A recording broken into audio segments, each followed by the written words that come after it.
नमस्कार। स्वागत है आपका इंडिया गेट टीवी पर। मैं हूं अजय सेतिया। मित्रों, हम उत्तर भारतीय आमतौर पर पूर्वोत्तर के राज्यों की राजनीति में ज्यादा दिलचस्पी नहीं लेते। वहां की क्षेत्रीय पार्टियों के बारे में ज्यादा जानते भी नहीं।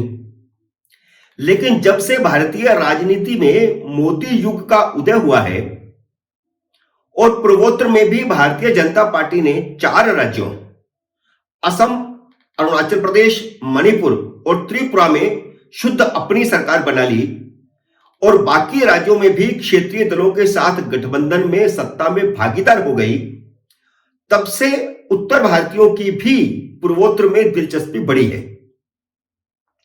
भाजपा ने असम में कांग्रेस को उखाड़ फेंका और त्रिपुरा में लेफ्ट सरकार को उखाड़ फेंका। असम, अरुणाचल प्रदेश और मणिपुर में तो भारतीय जनता पार्टी दूसरी बार भी चुनाव जीत चुकी है, लेकिन त्रिपुरा में अपनी सरकार बचाने के लिए उसे नाको चने चबाने पड़ रहे हैं।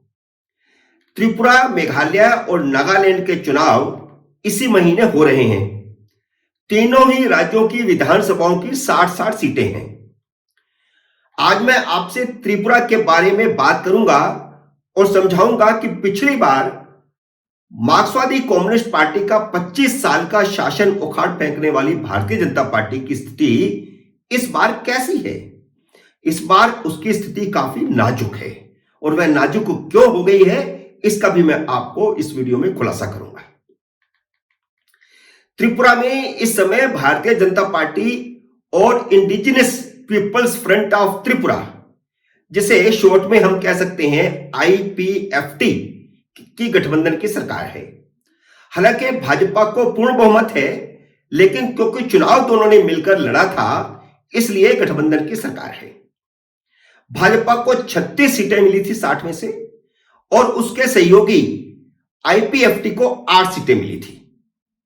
भाजपा को मिली 36 सीटों में से 10 सीटें आदिवासियों के लिए आरक्षित सीटें थी, जो आदिवासी party indigenous peoples front of Tripura के साथ गठबंधन के कारण भारतीय जनता पार्टी जीती।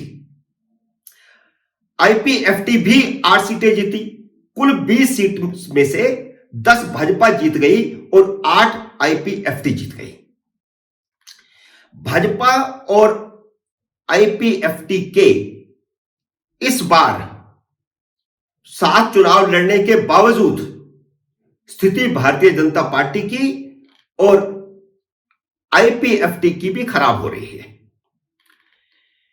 भाजपा 55 सीटों पर चुनाव लड़ रही है, जबकि IPFT, जिसने पिछली बार 8 सीटें जीती थी, उसे भाजपा ने सिर्फ 5 सीटें चुनाव लड़ने के लिए दी हैं। लेकिन एक सीट पर भाजपा और IPFT आमने सामने चुनाव लड़ेंगी, क्योंकि उस सीट पर समझौता नहीं हो सका। आप पूछेंगे कि जब पिछली बार 10 सीटें IPFT लड़ी, 10 सीटें भाजपा लड़ी, तो इस बार भाजपा ने उसे 5 सीटें ही क्यों दी? इसकी वजह यह है कि IPFT की स्थिति काफी खराब हो गई है और वह भारतीय जनता पार्टी के कारण ही हुई है। जहां तक कांग्रेस का सवाल है, तो पिछली बार त्रिपुरा में कांग्रेस को एक भी सीट नहीं मिली थी।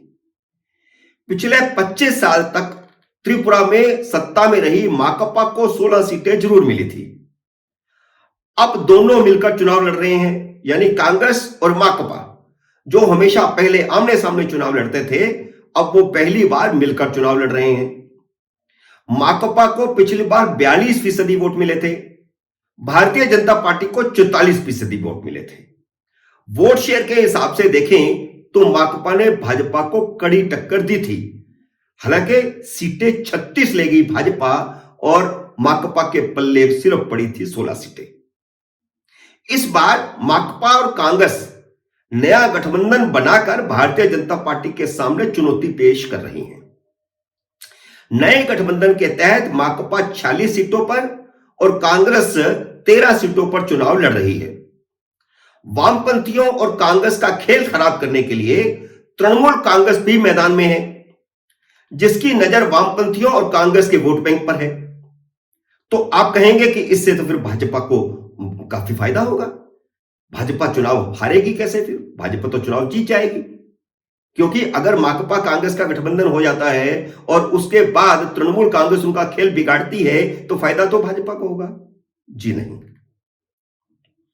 भाजपा गठबंधन को इस बार सबसे बड़ी चुनौती नई पार्टी टिपरा मोथा से मिल रही है। शाही वंशज प्रद्योत मानिका देववर्मा के नेतृत्व में यह नई आदिवासियों की पार्टी बन गई है, जिसने आईपीएफटी की जगह ले ली है। इसीलिए आईपीएफटी को इस बार भाजपा ने सिर्फ 5 सीटें लड़ने को दी हैं।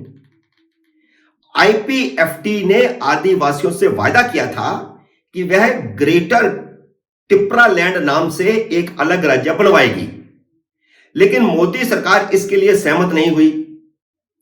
आईपीएफटी टिपरा लैंड राज्य की अपनी मूल मांग को पूरा करने में विफल रही, जिस कारण आदिवासियों में उसकी लोकप्रियता में जबरदस्त गिरावट आई है। उसका फायदा शाही वंशज प्रद्योत मानिका देववर्मा ने नई पार्टी बना करके उठाया है। उनके नेतृत्व में बनी आदिवासियों की नई पार्टी, जिसका नाम टिपरा मोथा रखा गया है, उसने जगह ले ली है।